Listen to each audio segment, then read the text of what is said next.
Êxodo 33, versículos 12 até o final do capítulo. Diz assim a palavra do Senhor. Moisés disse ao Senhor: Eis que me dizes para conduzir este povo, mas não me disseste quem enviarás comigo. Disseste: eu conheço você pelo nome, e você alcançou favor diante de mim. Agora, se alcancei favor diante de ti, peço que me faças saber neste momento o teu caminho, para que eu te conheça e obtenha favor diante de ti. E lembre-te que esta nação é teu povo. Deus respondeu: a minha presença irá com você, e eu lhe darei descanso. Então Moisés disse: se a tua presença não for comigo, não nos faça sair deste lugar.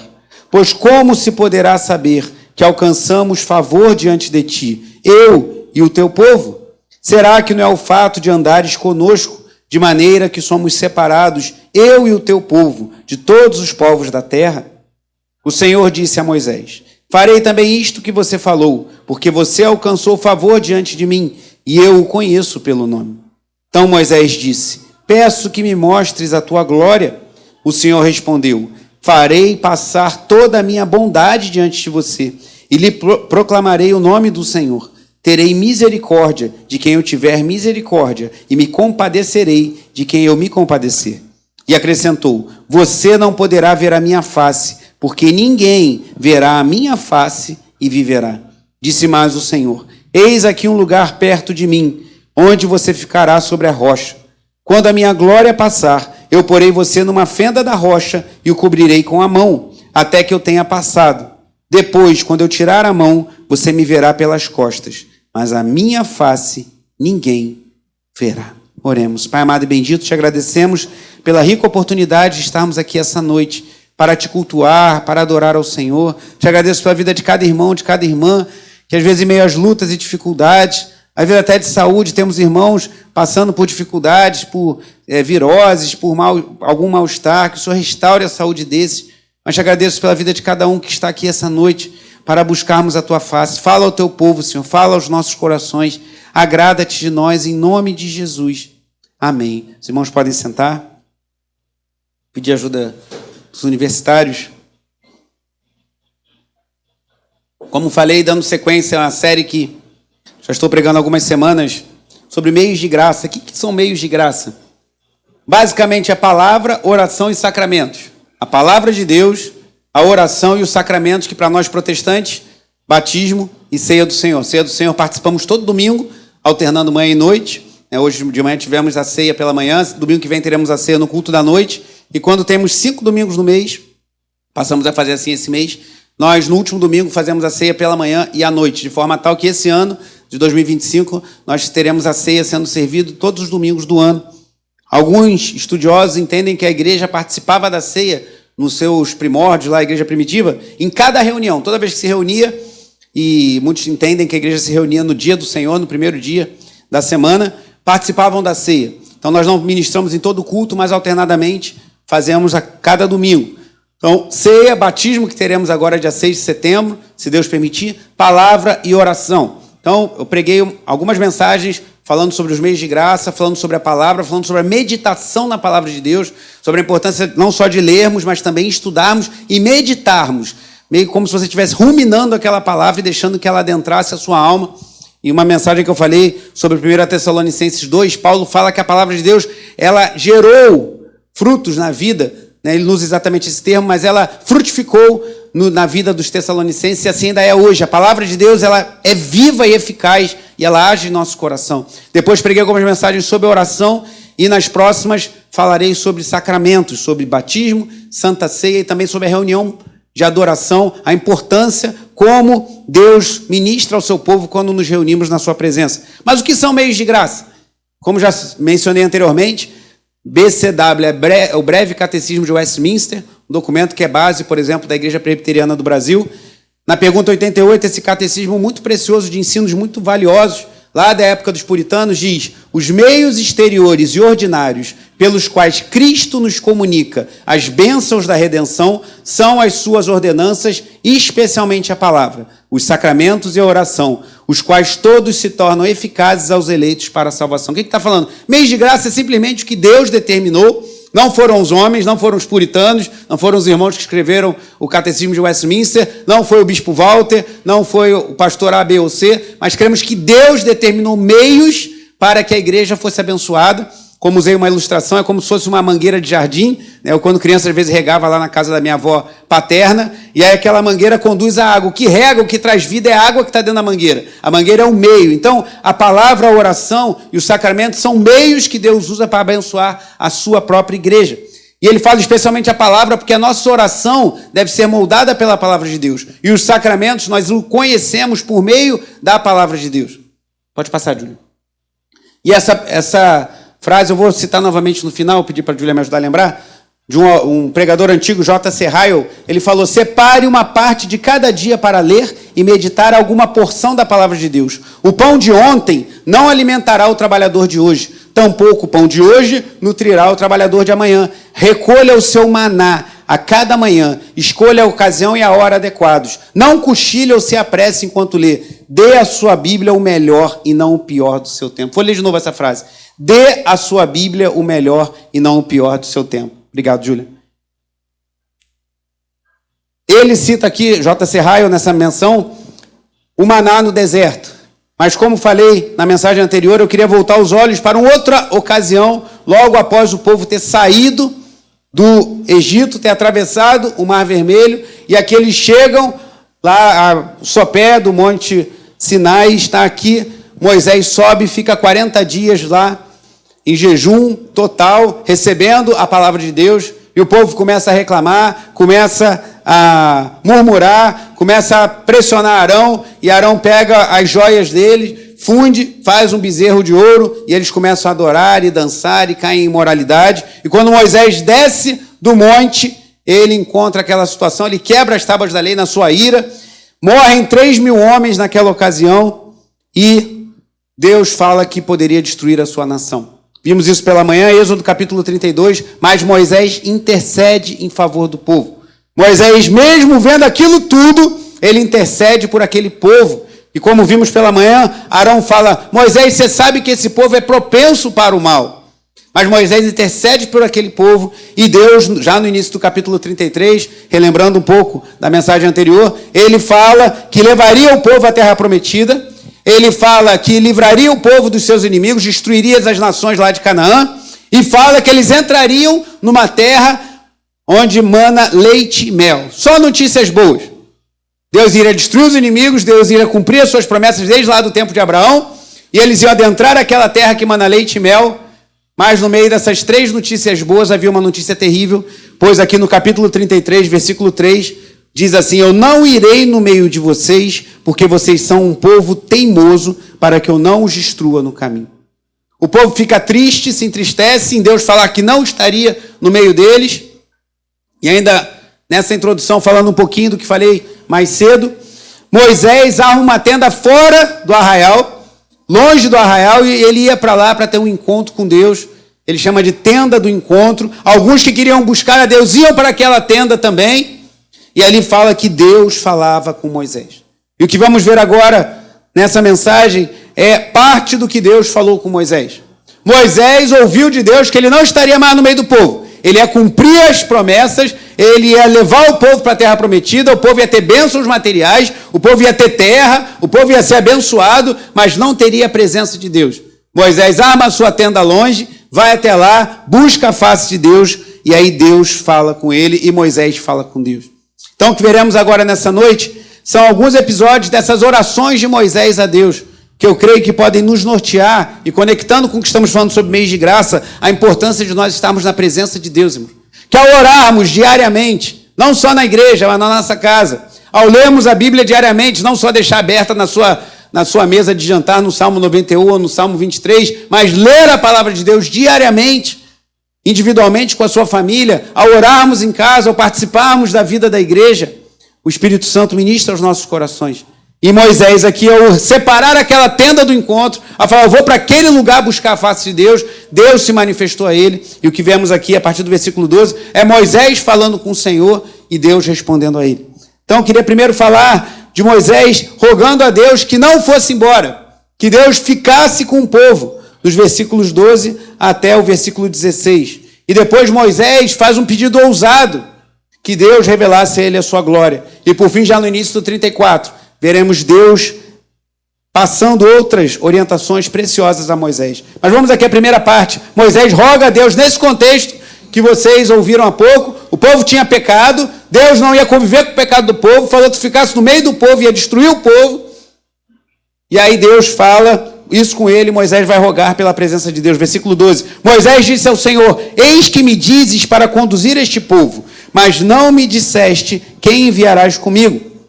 Disseste, eu conheço você pelo nome, e você alcançou favor diante de mim.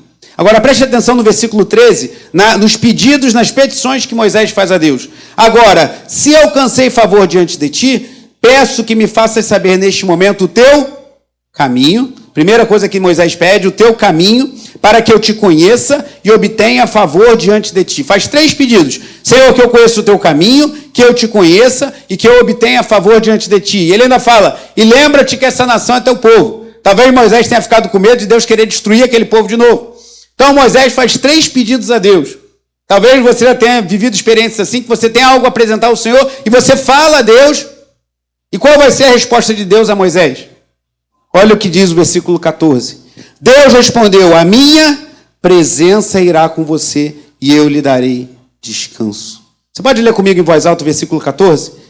Deus, vamos todos juntos. Deus respondeu, a minha presença irá com você e eu lhe darei descanso. Mas o que Moisés tinha perguntado? Moisés tinha perguntado, pedido a Deus que fizesse saber o seu caminho, que ele pudesse conhecer a Deus e que obtivesse o favor de Deus. E que Deus responde? Nenhuma daquelas 3 perguntas. É que eu começo a aprender, irmãos, quando a gente serve a Deus, a gente busca a face de Deus, quando a gente se separa como Moisés se separou, nem sempre a gente vai ter todas as respostas. Deus não falou sobre qual seria o seu caminho, Deus não falou como Moisés o conheceria, nem Deus respondeu a ele como daria favor a ele. Deus simplesmente falou, a minha presença irá com você e eu lhe darei descanso. E aí você fala, por que Deus não foi mais claro? Não, Moisés, a gente vai fazer assim, a gente vai ficar 40 anos rodando no deserto, e aí você vai pecar, você vai se exceder lá no momento de ira, eu não vou deixar você entrar na terra prometida, você vai olhar lá de cima e vai morrer antes de entrar, e aí Moisés vai seguir Josué vai seguir com o povo e vai entrar na terra prometida. Deus podia falar isso tudo para Moisés, mas simplesmente Deus falou para Moisés, a minha presença irá com você e eu lhe darei descanso. O que eu aprendo com isso, irmão? Muitas coisas na nossa caminhada com Deus a gente simplesmente não entende. Um dos grandes erros que eu creio que a gente comete ao caminhar com o Senhor é querer botar tudo, como eu digo às vezes, na planilha do Excel. Eu amo o Excel, acho muito útil para muitas coisas, até para fazer escala. Eu fiz uma fórmula que calcula quantas cada pessoa está cada vez na escala, ajuda a equilibrar, para ninguém ficar sobrecarregado, nem alguém ficar esquecido na escala. Mas ajuda, o Excel é maravilhoso, mas a vida com Deus não é uma planilha de Excel. Há muita coisa que a gente não entende. Moisés falou, pediu coisas a Deus, e Deus simplesmente respondeu a ele, a minha presença irá com você e eu lhe darei descanso. E eu quero dizer para você, meu irmão, minha irmã, se você tem questões na sua vida que você não entende, se tem coisas que você fala, eu nunca me imaginei nessa situação, se tem momentos que você fala assim, o que eu estou fazendo aqui, como a minha vida tomou esse rumo, e você apresenta isso diante do Senhor, e parece que você não ouve respostas. Se você ouvir essa resposta, dê-se por satisfeito. Porque se tivermos a presença do Senhor e a promessa de descanso, isso é tudo que precisamos, irmão. Deus prometeu que estaria com Moisés. Jesus, lá na frente, vai nos prometer, eis que estou convosco todos os dias até a consumação dos séculos. Então, às vezes, você não vai ter resposta. Mas por que isso está acontecendo comigo? Por que eu cheguei nessa situação? E você ora, jejua, busca a face de Deus, apresenta. Moisés aqui estava diante do Senhor, clamando ao Senhor, e Deus responde simplesmente a ele, a minha presença irá com você e eu lhe darei descanso. Parece tão pouco, irmãos, mas na verdade é tudo o que precisamos. A promessa de que Deus vai nos dar descanso e que Ele estará conosco. Mas seguindo, Moisés então disse: se a tua presença não for comigo, não nos faça sair deste lugar. Como se poderá saber que alcançamos favor diante de ti, eu e o teu povo? Será que não é o fato de andares conosco, de maneira que somos separados, e eu e o teu povo, de todos os povos da terra? E aqui eu aprendo algo com Moisés muito interessante. Moisés sabia o chamado de Deus para o seu povo. Deus chamou um povo para ser diferente de todos os povos da terra. Nós, como servos de Deus, temos que fazer a diferença nesse mundo, ser sal da terra, a luz do mundo. E Moisés falou: Senhor, vá comigo, porque se o Senhor não for conosco, como seremos um povo que fomos chamados para ser? Um povo diferente, um povo separado. E ele clama ao Senhor. E aí a segunda parte aqui, a partir do versículo 17, Deus responde a Moisés: farei também isto que você falou, porque você alcançou o favor diante de mim, e eu o conheço pelo nome. Irmãos, imagina Deus falando isso contigo. A minha presença vai contigo e eu te darei descanso. Eis que eu concederei o que você falou, porque você alcançou o favor diante de mim, eu conheço pelo nome. Isso é muito profundo, porque nós, como seres humanos, nós somos naturalmente levados à religião pelas obras. A cremos que a gente tem que fazer tudo para merecer Deus se achegar a nós. Mas o que nós vemos aqui é que Deus é compassivo, misericordioso, e ele foi a Moisés. Moisés se dedicou certamente ao Senhor, mas Deus diz que achou favor a ele e que o conhecia pelo nome. Você consegue imaginar isso? O Deus Todo-Poderoso, que cantamos aqui tão belamente essa noite, Santo, Santo, Santo, ele nos conhece pelo nome. Ele sabe tudo que se passa conosco. Às vezes nós passamos aflições, às vezes nós passamos dificuldades e nos sentimos sozinhos. Mas Deus fala para Moisés que o conhecia pelo nome. Moisés está num dilema aqui. Como é que eu vou conduzir esse povo? Senhor, como vimos antes, ele falou: tu não falaste quem vai comigo? Como é que eu vou conduzir esse grande povo? Como é que vão acontecer as coisas? E Deus fala: eu te conheço pelo nome. E você encontrou favor diante de mim. E aí vem a segunda parte da oração de Moisés. Uma oração muito ousada, a partir do versículo 18. Então Moisés disse: peço que me mostres a tua glória. O Senhor respondeu: farei passar toda a minha bondade diante de você e lhe proclamarei o nome do Senhor. Terei misericórdia de quem eu tiver misericórdia e me compadecerei de quem eu me compadecer. Texto que ouvimos hoje pela manhã, que Paulo cita essa passagem lá em Romanos 9, e acrescentou: você não poderá ver a minha face, porque ninguém verá a minha face e viverá. Irmãos, nosso Deus é muito santo. A gente perde, às vezes, essa noção e, às vezes, no meio de um discurso humanista, de um discurso centrado no homem, como a gente ouve tanto hoje em dia, a gente perde a noção de que a gente está diante de um Deus que é santo, de um Deus que é o Deus criador dos céus e da terra, do Deus que é o Deus de todas as épocas. Deus não mudou, é o mesmo Deus que se revelou a Moisés, é o Deus e Pai de nosso Senhor Jesus Cristo, é o Deus que lá no Sinai estava pegando fogo, lá incendiando o topo do monte, é o Deus que apareceu na sarça para Moisés, é o Deus que se revela na sua grandeza e nos conhece pelo nome, mas é um Deus que ninguém pode ver a sua face, pois nós somos pecadores e seríamos consumidos. E aí o versículo 21 diz assim: disse mais o Senhor: eis aqui um lugar perto de mim, onde você ficará sobre a rocha. Quando a minha glória passar, eu porei você numa fenda da rocha e o cobrirei com a mão, até que eu tenha passado. Depois, quando eu tirar a mão, você me verá pelas costas, mas a minha face ninguém verá. O que é isso, irmão? Eu creio que aquele que, como Moisés, faz a sua tenda, se necessário, fora da arraial, vai buscar a Deus, apresenta as suas causas diante de Deus, ora ao Senhor, Deus concede privilégios de termos experiências com Ele, como Moisés teve aqui, não exatamente essa. Talvez não ver a face de Deus, mas ver, por assim dizer, as pegadas de Deus, os atos de Deus. Você reconhece que Deus está fazendo alguma coisa. Moisés não pôde ver a face do Senhor, mas viu Deus passando. Irmãos, quando nós estamos dedicados a Deus, quando nós buscamos a face de Deus pela misericórdia dEle, pois Ele não tinha obrigação nenhuma de se revelar a nós, nós conseguimos enxergar a Deus passando. Já teve essa vivência, essa certeza no coração? Eu estou vendo claramente a mão de Deus sobre a minha vida. Estou vendo claramente Deus me guardando. Como eu testemunhava há pouco, eu lá levando minha filha mais cedo na clínica, com a minha esposa atrás no carro, nós três, e aí daqui a pouco veio um monte de meninos correndo com armas na mão, e daqui a pouco veio um policial com um fuzil, e eu tranquilamente fui saindo ali, desviei para Ayrton Senna e fui embora. E o que poderia acontecer ali, irmãos? Isso é um exemplo, todos nós aqui moramos no Rio de Janeiro, então não é novidade nenhuma. Todo mundo aqui, se eu perguntar, já passou por 1, 2 ou 5 situações ou mais na nossa violenta cidade do Rio de Janeiro. Mas precisamos enxergar Deus passando e nos guardando, nos livrando, nos protegendo nessas situações e outras que nem vemos. Ontem no jejum tivemos um momento aqui de oração em grupos, e eu fiquei com um grupo com alguns irmãos, e o Jones orava agradecendo ao Senhor pelos livramentos que não vemos, irmãos. E como é bom isso quando a gente reconhece que Deus nos livra e nós vemos os seus feitos e às vezes nem reconhecemos ou não sabemos o que Deus fez. Mas Moisés pôde ver Deus de uma forma especial.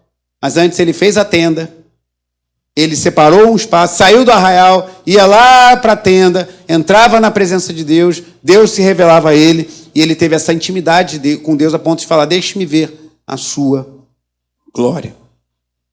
E o que isso tem a ver com o que eu estava falando há pouco de meios de graça? Eu creio que os meios de graça, como falei na mensagem anterior, são tipo uma ponte para nós experimentarmos da presença de Deus.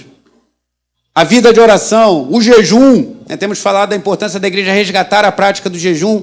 Jesus falou sobre o jejum, quando jejuarem, façam assim. O apóstolo Paulo passou por jejuns, a igreja lá em Atos jejuava diante de causas. Voltarmos a dedicarmos-nos mais a Deus. Quando nos dedicamos a Deus, buscamos a Deus, Deus se revela. Deus faz coisas que não entendemos. Às vezes você vai fazer perguntas para Deus, vai falar, Senhor, me mostra isso, me mostra aquilo, e Deus simplesmente vai responder como fez a Moisés, a minha presença será contigo e te darei descanso. Isso basta. Mas quando buscamos a face de Deus, irmãos, Ele, por sua misericórdia, se revela a nós.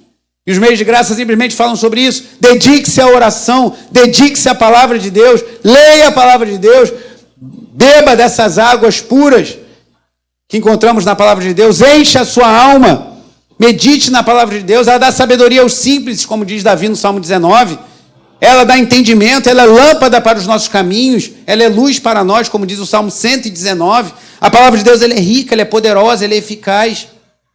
Mas o que aconteceu depois disso? Moisés fala com Deus, Deus fala que a sua presença iria com ele, daria descanso. Moisés pede a Deus que veja a sua glória.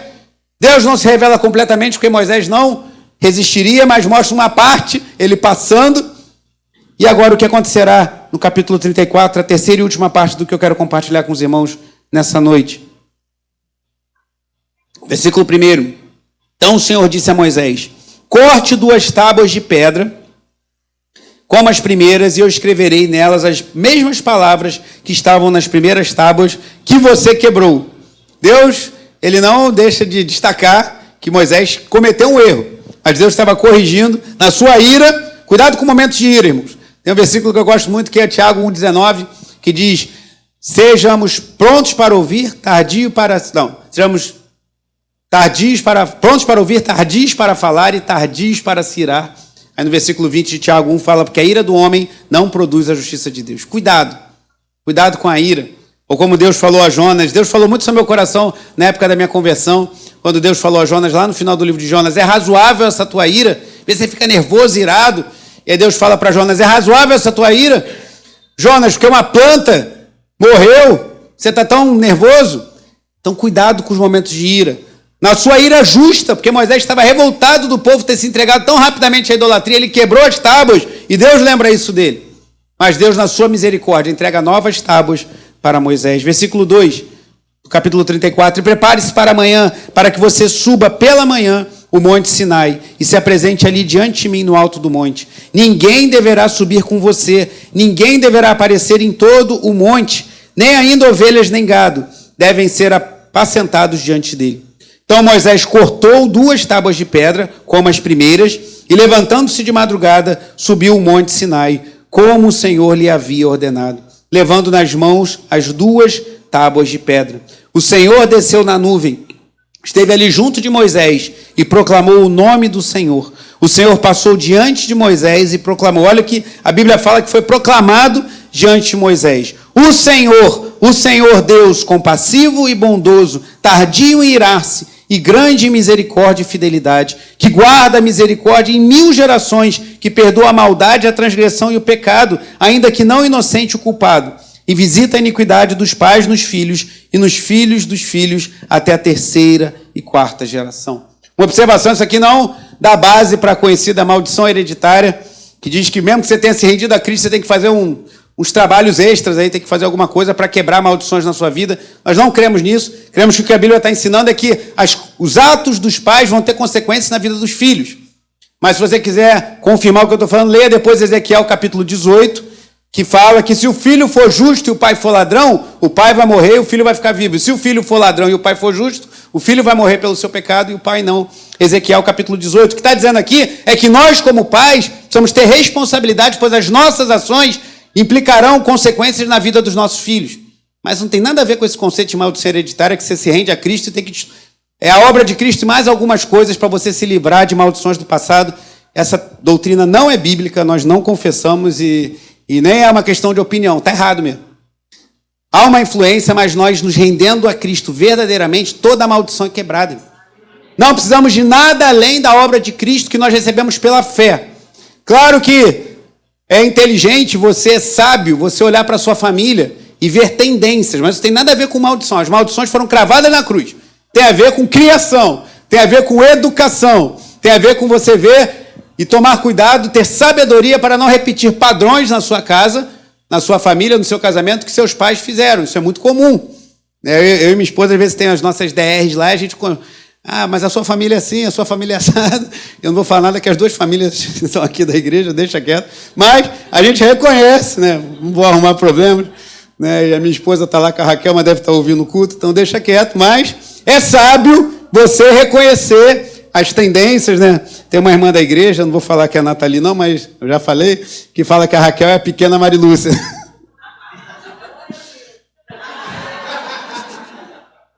Reconhece minha mãezinha, né? Então, não preciso falar muito, a gente sabe que as nossas famílias, nós trazemos bagagens familiares, e cuidado com isso, porque às vezes a gente traz esses dias eu falava com um irmão, que como a gente vê os homens hoje são muito mimados, irmãos. Uma coisa que me dá nervoso é ver mãe de marmanjo de 35, 40, 50 anos. Ai, meu menininho, mas tadinho. Dá nos nervos. E a gente vê um monte de homem mimado que não lava um copo, irmão, que não lava um banheiro. Ou mulheres, né, que acham que foram...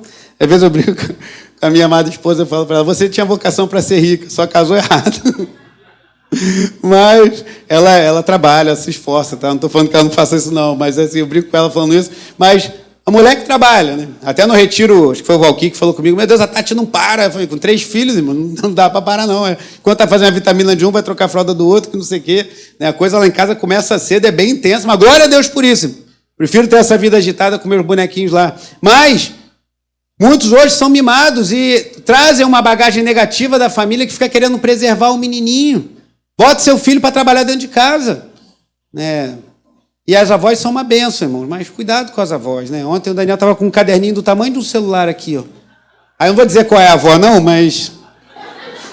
A gente saindo aqui da igreja depois do jejum, e estava o Daniel, aí uma das avós vira para mim e fala, leva o caderninho dele. Eu falei, mas pelo amor de Deus, agora eu tenho 8 anos, pode carregar um caderno? Eu falei que era minha mãe, né? Desculpa. Mas ainda bem, né? Que se eu falasse assim da minha sogra, eu poderia ter problema. Mas minha mãe, leva o caderninho. Eu falei, leva o caderninho? 8 anos na cara. Lá em casa a gente está com um jargão já para Daniel e Raquel, a fala pronta já é, você já tem 8 anos. E para Raquel, você já tem 4 anos. Já tem 4 anos. Inclusive, hoje eu fiquei dando glória lá em casa, porque do nada ela falou, né? Falou assim, quem é cristão vai para o céu, e quem não é cristão vai para o inferno. Eu falei, glória a Deus. Com 4 anos ela já entendeu que existe salvação, existe condenação. E tem que ser assim mesmo. Não poupe seus filhos. Tem gente que fala assim, não, mas como é que eu vou falar? A Bíblia tem muita violência. Como é que eu vou falar de inferno? Fale de inferno. Fale a verdade. Temos que ministrar a verdade do Evangelho, a verdade da palavra de Deus, que fala dessas coisas difíceis. E muitos hoje querem poupar seus filhos de 4 anos, não querem que a menina arrume a sua cama, não quer que o rapaz passe uma vassoura na casa, não quer que o adolescente lave uma louça.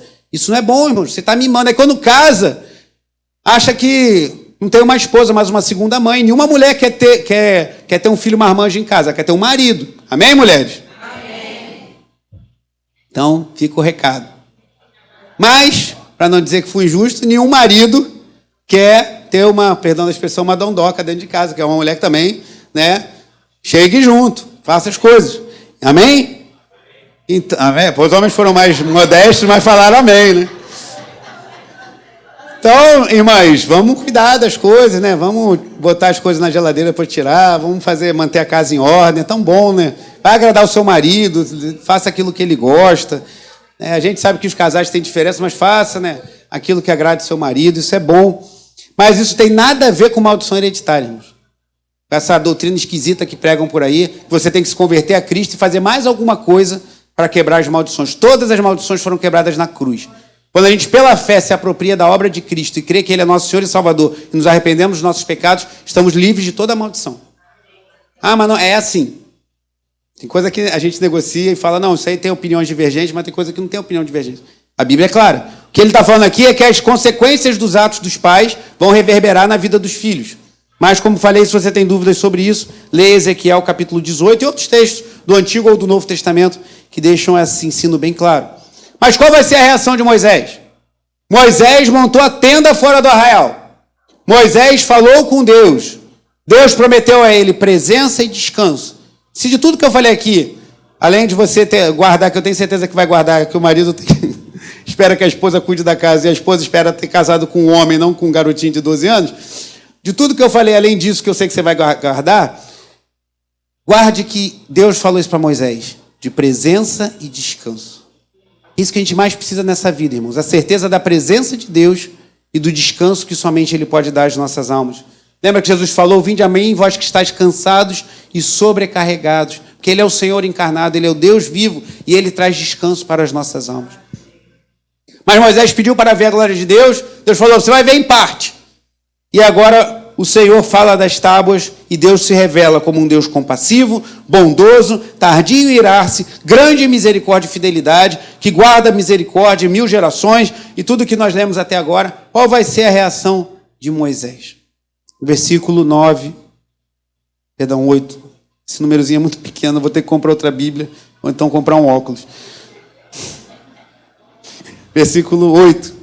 E imediatamente Moisés curvou-se para a terra, adorou o Senhor e disse, Senhor, se agora alcancei favor diante de ti, continua no meio de nós, porque este povo é teimoso. Perdoa a nossa iniquidade e o nosso pecado e toma-nos por tua herança. Que oração linda, irmãos. Quando Deus se revela verdadeiramente, tem muita gente que fala que Deus apareceu para ela todo dia, né? Toda hora, não, Deus falou comigo, eu creio que Deus fala, mas a gente tem que tomar muito cuidado com isso. Até quando a gente fala para alguém, Deus me falou isso. Se você for lá em Deuteronômio 13, Deuteronômio 18, já falei isso na igreja, a Bíblia fala que se alguém falar em nome de Deus que uma coisa vai acontecer e não vai acontecer, é para você desprezar essa pessoa. Isso é o que está escrito lá em Deuteronômio capítulo 13 e capítulo 18. Então, muito cuidado na hora de falar, Deus me falou isso. De repente você pode falar, eu creio que Deus pode estar direcionando isso. Mas tenha temor a Deus. Já vi pessoas muito bem intencionadas ficarem muito mal na foto, como diz a minha amada mãe, porque falaram que Deus falou uma coisa que Deus não falou, foi do coração dela. E aí será que a pessoa, quando falar de novo que Deus falou, você vai acreditar? Então, muito cuidado com isso. Tem gente que fala, toda hora tem experiências com Deus e vê Deus e numa alegria, quase chama Deus para tomar um açaí, uma coisa assim, muito relax. Mas olha aqui o que acontece quando alguém verdadeiramente tem um encontro com Deus vivo. Moisés curva-se, adora e apresenta uma oração humilde. Então, os meios de graça são instrumentos que Deus nos dá para nós reconhecermos a nossa necessidade dele. E vamos manifestar isso pela oração, pela palavra, pelos sacramentos, pela comunhão com os irmãos da igreja. Novamente, essa oração do versículo 9. Senhor, se agora alcancei favor diante de ti, continua no meio de nós, porque este povo é teimoso. Moisés, não, como diz na gíria, né, no ditado popular, não tapou o sol com a peneira. Não falou assim, não, Senhor, eu vou dar um curso de bons modos aqui para os israelitas, eu vou tentar convencê-los a serem menos rebeldes. Ele foi na ferida. Ele falou, o povo é teimoso. O povo, como disse Arão no capítulo 32, é propenso para o mal. Não vou tapar o sol com a peneira. É isso mesmo. É um povo mau mesmo, dura cerviz. Né? Dura cerviz é alguém como se tivesse um pescoço meio duro, assim, que não vira, não inclina, pessoa rígida. Esse povo é teimoso. Mas o que Moisés fala? Se eu alcancei favor diante de ti, perdoa a nossa iniquidade e o nosso pecado e toma-nos por tua herança. Que oração linda, irmãos. Que assim como Moisés, nós possamos ter experiências verdadeiras com Deus. Deus se revele a nós por meio da oração, por meio da palavra que tem que ser lida. A gente tem que ler a Bíblia. Nós somos o povo do livro. Se Deus quisesse que a gente ficasse vendo televisão o dia inteiro, Deus nos daria um celular. Mas Ele nos deu um livro. Então Ele quer que a gente leia esse livro. Ele quer que a gente aprenda esse livro. Ele quer que a gente medite nessas palavras. Ele quer que a gente absorva esse livro. Ele quer que a gente internalize as palavras desse livro da lei. Ele quer que a gente absorva e faça e permita que o Espírito Santo molde a nossa alma à luz das Escrituras. E por vezes, como ouvimos ontem tão bem no jejum, a ministração do jovem Mateus, que Jesus falou que aquele que deseja segui-lo, antes ele fala, né, que devemos negar a nós mesmos, 3 verbos, né, que o Mateus expôs muito bem para nós aqui ontem no jejum, negarmos a nós mesmos, tomarmos a nossa cruz e seguirmos a Jesus. Negue-se a si mesmo, tome a sua cruz e me siga, disse o Senhor no texto que ouvimos ontem. Assim como Moisés reconheceu que o povo era teimoso, a gente tem que reconhecer que nós somos teimosos, irmãos. Nós, por vezes, insistimos no erro, mas podemos chegar ao Deus compassivo, bondoso, misericordioso, grande em fidelidade, pedir perdoa a nossa iniquidade, o nosso pecado, e toma-nos por tua herança. Dia após dia. Nós temos ensinado lá para as crianças, já até decoraram o Salmo 5:3, que fala: de manhã, Senhor, ouves a minha voz, de manhã te apresento a minha oração e fico esperando. Temos feito as crianças falarem isso quase todo dia. E falar: agora vamos fazer a oração da manhã. Como é que é, Daniel, Raquel? Mas se não falar, já... rapidinho lembra, no amor, pau! Aquela orelhinha de abano do Daniel, então aquela cabecinha redonda da Raquel. Tem que saber falar. De manhã, Senhor, ouves a minha voz. O João ainda não está nessa, mas logo estará também. De manhã, Senhor, ouves a minha voz. De manhã, te apresento a minha oração. De manhã, Senhor, ouves a minha voz e fico esperando. O povo de Deus é um povo que fica em contínua espera daquilo que Deus vai fazer. A cada manhã, orarmos: Senhor, ouve a minha voz. Senhor, ouve a minha oração. Senhor, agrada-te da minha vida. Senhor, perdoa os meus pecados. Senhor, toma as causas que eu apresento diante de ti. Senhor, fala ao meu coração por meio da tua palavra, mas como Deus vai falar se a gente não lê? Senhor, se revela a mim por meio das Escrituras, mas como a gente vai fazer isso se a gente não lê? Mas uma boa notícia, irmãos, que a gente tem, que Moisés não teve, ou pelo menos não teve uma revelação plena, é do que nós vamos encontrar lá na frente em Hebreus. Abra sua Bíblia em Hebreus, capítulo 7.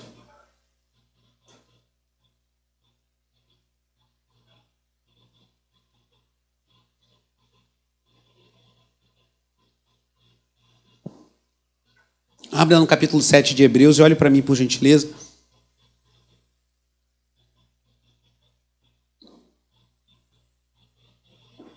O que vimos Moisés fazendo naquela oração que eu falei aqui no final, lá em Êxodo 34. Moisés estava fazendo o quê pelo povo? O que ele fez pelo povo diante de Deus? Intercedeu. Então Moisés estava intercedendo. E a intercessão de Moisés foi ouvida por Deus. E Deus ouviu e guiou o povo e seguiu com aquele povo. Mas Moisés, ele era pecador. Moisés era um homem que teve momentos de ira. Moisés é um homem que foi punido por Deus e não entrou na terra prometida. Mas nós temos um outro intercessor. E aí sim, Hebreus 7, a partir do versículo 23, diz assim: ora, os outros são feitos sacerdotes em maior número, porque a morte os impede de continuar. Jesus, no entanto, porque continua para sempre, tem o seu sacerdócio imutável. Por isso também pode salvar totalmente os que por ele se aproximam de Deus, vivendo sempre para... O que está escrito aí? Final do versículo 25. Vamos ler todos juntos em voz bem alta o versículo 25 de Hebreus 7. Por isso também pode salvar totalmente os que por ele se aproximam de Deus, vivendo sempre para interceder. Glória a Deus. Nós temos um intercessor superior a Moisés, Jesus Cristo justo, que veio a essa terra, como cantamos, abriu mão da sua glória, pisou nessa terra, viveu sem pecado, como Hebreus 4 diz, morreu na cruz, ressuscitou ao terceiro dia, subiu aos céus e um dia voltará para nos buscar. Mas agora, nesse momento, dia 3 de agosto de 2025, como estava lá em 2009, quando eu estive com o Henri lá no retiro em Cachoeira de Macacu, não foi isso? Jéssica lembrou, Silvia estava lá também, Guilherme. Vitor, eu não sei. Estava, né? Tinha quantos anos, Vitor? 6 anos, com 6 aninhos estava lá também. Jesus estava intercedendo por nós lá em 2009. Jesus continua intercedendo por nós hoje. Ele é o nosso intercessor junto ao Pai. Ele é o sacerdote perfeito. Ele é o intercessor perfeito. E essa é a melhor notícia que nós temos. Nós temos um intercessor junto ao Pai, porque nós também somos propensos ao mal. O Espírito Santo habita em nós e ele nos convence do pecado, da justiça e do juízo. Mas se nós dermos vazão ao nosso coração, também seguiremos pelo caminho dos israelitas lá no deserto. Mas o Espírito Santo nos convence, ele habita em nós, ele intercede por nós e Cristo intercede junto ao Pai. E essa notícia é maravilhosa. E aí, para concluir, vou pedir novamente a Júlia que coloque aquela frase de J.C. Ryle.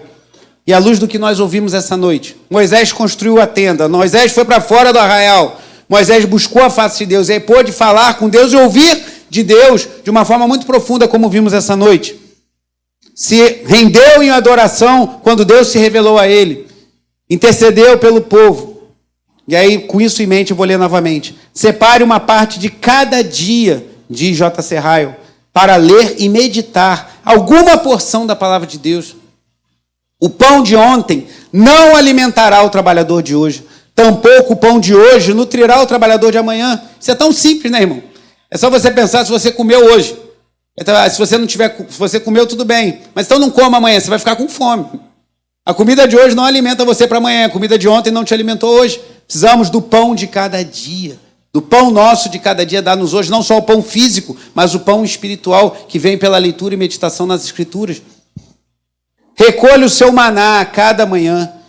Isso é muito importante, especialmente para uma geração. E J.C. Ryle escreveu numa época que não tinha WhatsApp, não tinha Instagram, não tinha celular, não tinha tantas distrações como a gente tem hoje. Mas ele falou, escolha a ocasião e a hora adequados. Fazendo uma analogia com o que vimos em Êxodo 33, construa a sua tenda, como Moisés fez, a tenda do encontro. Reserve um tempo, um lugar apropriado para você buscar a face de Deus. Não cochile ou se apresse enquanto lê.